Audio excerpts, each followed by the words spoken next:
আরে আপু এই দেখি মস্ত বড় একটা টিভি। ভুল করছেন ভাই, এটা কিন্তু টিভি না, এটা স্মার্ট বোর্ড। Smart board? আমার তো এটা দেখে টিভি মনে হতেছে, স্মার্ট বোর্ড আবার কি জিনিস?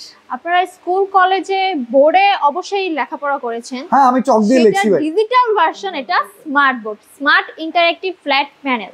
আচ্ছা তার মানে বাংলাদেশ এখন আর নামে ডিজিটাল নাই, কাজেও ডিজিটাল হয়ে হ্যাঁ গেছে। হ্যাঁ। আচ্ছা তো এটা ব্যবহার করব কোথায় কোথায় আপু? এটা আপনি এডুকেশনাল সেক্টরে এবং কর্পোরেট সেক্টরেও ব্যবহার করতে পারবেন। আচ্ছা তার মানে স্কুল কলেজ ইউনিভার্সিটি থেকে শুরু করে কর্পোরেট সেন্টার। আচ্ছা হ্যাঁ। কেউ যদি বড় একটা মনিটর দিয়ে তার বাসায় একটা হোম থিয়েটার করতে চায়, তার জন্য কি বারণ আছে না তার কাছে সেল করবেন? অবশ্যই পারবে। তার ওকে জন্য আমাদের অ্যান্ড্রয়েড ভার্সনে রয়েছে নেটফ্লিক্স, চরকি, বঙ্গো। ওকে, মানে যত কিছু এন্টারটেইনমেন্টের জন্য সবকিছু अवेलेबल হ্যাঁ, আছে।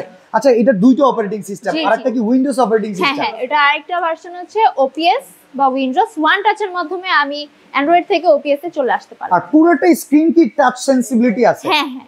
ওকে, তো চমৎকার। এই ডিভাইসটা যদি কেউ কিনতে চায় কিংবা কোম্পানির জন্য নিতে চায়, ফ্রি ট্রায়ালের সুবিধা কি দিচ্ছেন আপনারা? জি জি, আমাদের 7 ডেজ ফ্রি ট্রায়ালের সুবিধা আছে, এবং কেউ যদি এক্সপিরিয়েন্স করতে চায় তাহলে চলে আসতে পারে আমাদের এক্সপিরিয়েন্স সেন্টারে, বাংলা মোটর রূপান্তরের লেভেল 17।